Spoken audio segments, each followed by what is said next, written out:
ನಮಸ್ಕಾರ ಸ್ನೇಹಿತರೆ, Kannada jobs corner YouTube ಚಾನೆಲ್ಗೆ ಎಲ್ಲರಿಗೂ ಸ್ವಾಗತ. ಇಂಡಿಯನ್ ಆಯಿಲ್ ನಲ್ಲಿ ವಿವಿಧ ಹುದ್ದೆಗಳ ನೇಮಕಾತಿಗೆ ಸಂಬಂಧಪಟ್ಟಂತೆ ಅರ್ಜಿಗಳನ್ನು ಆಹ್ವಾನಿಸಲಾಗಿರುವಂತದ್ದು.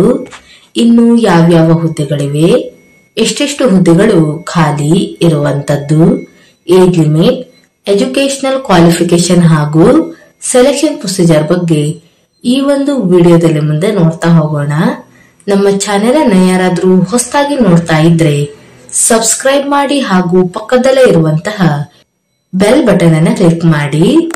ಇನ್ನು ಇಂಡಿಯನ್ ಆಯಿಲ್ ನಲ್ಲಿ ಜೂನಿಯರ್ ಎಂಜಿನಿಯರ್ ಅಥವಾ ಆಫೀಸರ್ ಹುದ್ದೆಗಳ ನೇಮಕಾತಿಗೆ ಸಂಬಂಧಪಟ್ಟಂತೆ ಅರ್ಜಿಗಳನ್ನು ಆಹ್ವಾನಿಸಲಾಗಿರುವಂತದ್ದು.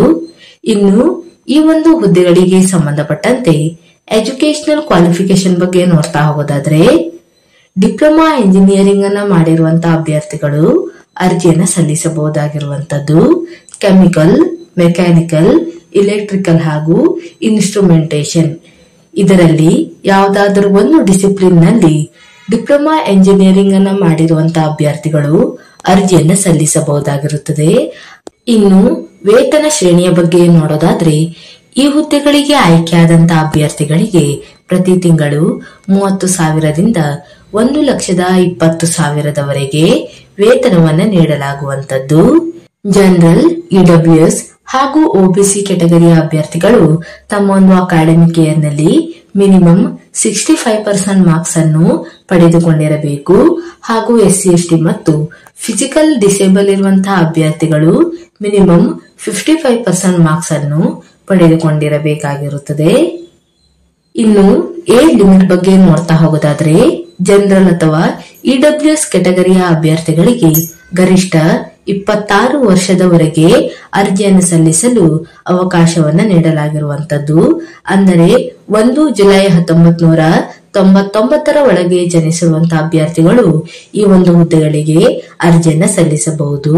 ಇನ್ನು ಒಬಿಸಿ ನಾನ್ ಕ್ರಿಮಿ ಲೇಯರ್ ಅಭ್ಯರ್ಥಿಗಳು 1 ಜುಲೈ 1996 ಒಳಗೆ ಜನಿಸಿರುವಂತಹ ಅಭ್ಯರ್ಥಿಗಳು ಅರ್ಜಿಯನ್ನು ಸಲ್ಲಿಸಬಹುದು ಹಾಗೂ ಎಸ್ಸಿ ಎಸ್ಟಿ ಕೆಟಗರಿಯ ಅಭ್ಯರ್ಥಿಗಳಿಗೆ 1 ಜುಲೈ 1994 ಒಳಗೆ ಜನಿಸಿರುವಂತಹ ಅಭ್ಯರ್ಥಿಗಳು ಅರ್ಜಿಯನ್ನು ಸಲ್ಲಿಸಬಹುದು.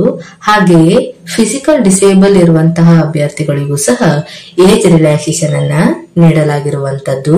ಇನ್ನು ಈ ಒಂದು ಹುದ್ದೆಗಳಿಗೆ ಅರ್ಜಿಯನ್ನು ಸಲ್ಲಿಸಲು ಪ್ರಾರಂಭ ದಿನಾಂಕವನ್ನ ನೋಡೋದಾದ್ರೆ, ಸೆಪ್ಟೆಂಬರ್ 12ರಿಂದ ಸೆಪ್ಟೆಂಬರ್ 28 ಒಳಗೆ ಅಭ್ಯರ್ಥಿಗಳು ಅರ್ಜಿಯನ್ನು ಸಲ್ಲಿಸಬಹುದಾಗಿರುವಂತದ್ದು ಹಾಗೂ ಅಭ್ಯರ್ಥಿಗಳಿಗೆ ಸಿಬಿಟಿ ಎಕ್ಸಾಮ್ ಅನ್ನ ಅಕ್ಟೋಬರ್ 31ರಂದು ನಡೆಸಲಾಗುತ್ತದೆ. ಇದರ ಬಗ್ಗೆಯೂ ಸಹ ಇಲ್ಲಿ ಮಾಹಿತಿಯನ್ನ ನೀಡಲಾಗಿರುವಂತದ್ದು.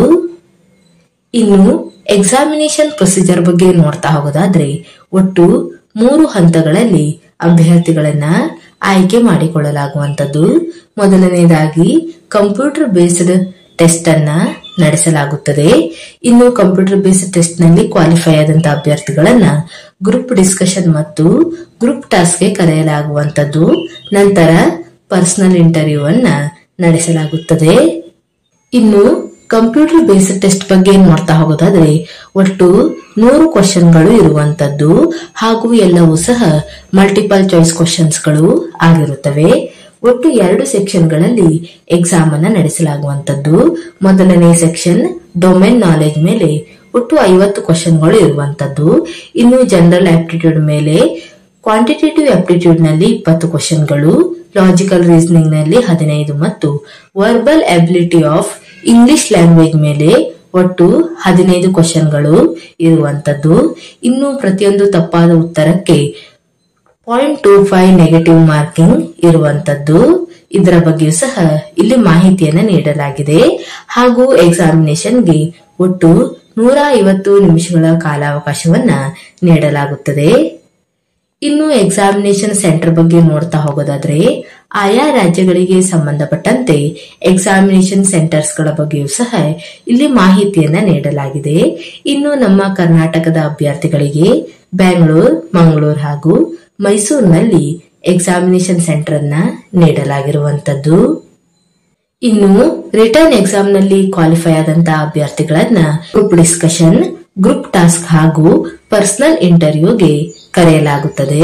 ಹಾಗೂ ನಂತರ ಅಭ್ಯರ್ಥಿಗಳ ಒಂದು ಡಾಕ್ಯುಮೆಂಟ್ ವೆರಿಫಿಕೇಶನ್ ಅನ್ನ ಮಾಡಲಾಗುವಂತದ್ದು. ಇನ್ನು ಅರ್ಜಿಯನ್ನ ಸಲ್ಲಿಸುವಂತ ವಿಧಾನದ ಬಗ್ಗೆ ನೋಡೋದಾದ್ರೆ ಅಭ್ಯರ್ಥಿಗಳು ಆನ್ಲೈನ್ ಮೂಲಕ ಅರ್ಜಿಯನ್ನ ಸಲ್ಲಿಸಬೇಕಾಗಿರುವಂತದ್ದು. ಇಲ್ಲಿ ವೆಬ್ಸೈಟ್ ವಿಳಾಸವನ್ನು ಸಹ ನೀಡಿರುವಂತದ್ದು www.iocl.com. ಈ ಒಂದು ವೆಬ್ಸೈಟ್ ಮೂಲಕ ಅಭ್ಯರ್ಥಿಗಳು ಆನ್ಲೈನ್ ಮೂಲಕ ಅರ್ಜಿಯನ್ನ ಸಲ್ಲಿಸಬಹುದಾಗಿದೆ.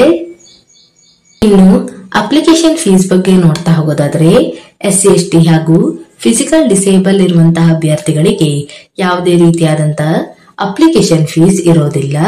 ಇನ್ನುಳಿದಂತಹ ಎಲ್ಲಾ ಕೆಟಗರಿಯ ಅಭ್ಯರ್ಥಿಗಳಿಗೆ 400 ರೂಪಾಯಿ ಅಪ್ಲಿಕೇಶನ್ ಫೀಸ್ ಇರುವಂತದ್ದು. ಹಾಗೂ ಅಭ್ಯರ್ಥಿಗಳು ಅಪ್ಲಿಕೇಶನ್ ಫೀಸ್ ಅನ್ನ ಆನ್ಲೈನ್ ಮುಖಾಂತರ ಪೇಮೆಂಟ್ ಅನ್ನ ಮಾಡಬೇಕು. ಅಂದರೆ credit card, debit card, internet banking ಹೀಗೆ ಆನ್ಲೈನ್ ಮುಖಾಂತರ ಅಪ್ಲಿಕೇಶನ್ ಫೀಸ್ ಅನ್ನ ಪೇಮೆಂಟ್ ಮಾಡಬೇಕಾಗಿರುತ್ತದೆ. ಇನ್ನು ವೇತನ ಶ್ರೇಣಿಯ ಬಗ್ಗೆ ನೋಡ್ತಾ ಹೋಗೋದಾದ್ರೆ ಈ ಒಂದು ಹುದ್ದೆಗಳಿಗೆ ಆಯ್ಕೆಯಾದಂತಹ ಅಭ್ಯರ್ಥಿಗಳಿಗೆ ಪ್ರತಿ ತಿಂಗಳು 30,000ದಿಂದ 1,20,000ವರೆಗೂ ಸಹ ವೇತನವನ್ನು ನೀಡಲಾಗುವಂತದ್ದು. ಹಾಗೂ ಇದರ ಜೊತೆಗೆ ಅದರ್ ಅಲೋವೆನ್ಸಸ್ ಸಹ ಇರುವಂತದ್ದು.